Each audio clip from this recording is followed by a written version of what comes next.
অপ্রতিরোধ্য অপরাজেয় আবারও team India. এবারে চীনের মাটিতে চাক দে ইন্ডিয়া। গোটা এশিয়া মহাদেশ দেখল টিম ইন্ডিয়ার রাজত্ব। একবার দুবার নয়, রেকর্ড পঞ্চমবারের মতো এশিয়ান চ্যাম্পিয়নশিপ ট্রফি দখল করল ভারত। ষষ্ঠবারের মতো ফাইনালে উঠে তারা গুড়িয়ে দিল চীনের প্রাচীরকে।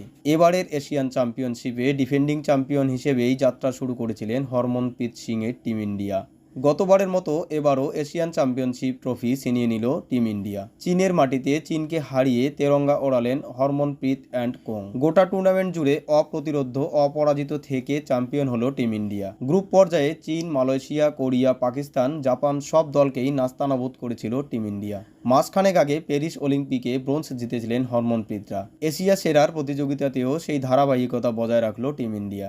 দক্ষিণ কোরিয়াকে হারিয়ে ফাইনালে উঠেছিল টিম ইন্ডিয়া।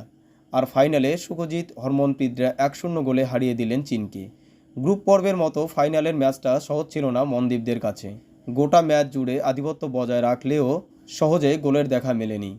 একের পর এক আক্রমণ সানিয়ে যান মনদীপ, যুবরাজ সিংরা। কিন্তু চীনের মরিয়া ডিফেন্সকে ভাঙা সহজ হয়নি। টুর্নামেন্টে ভারতের সর্বোচ্চ গোলদাতা হরমনপ্রীতও পেনাল্টি কর্নার থেকে সুযোগ কাজে লাগাতে ব্যর্থ হয়েছে। তবে দারুণভাবে দুটি গোল সেভ করেন গোলকিপার কৃষাণ পাঠক। প্রথমার্ধের খেলা গোলশূন্যভাবে শেষ হলেও শেষ পর্যন্ত ম্যাচের 9 মিনিট বাকি থাকতেই গোলের মুখ খোলেন যুবরাজ সিং।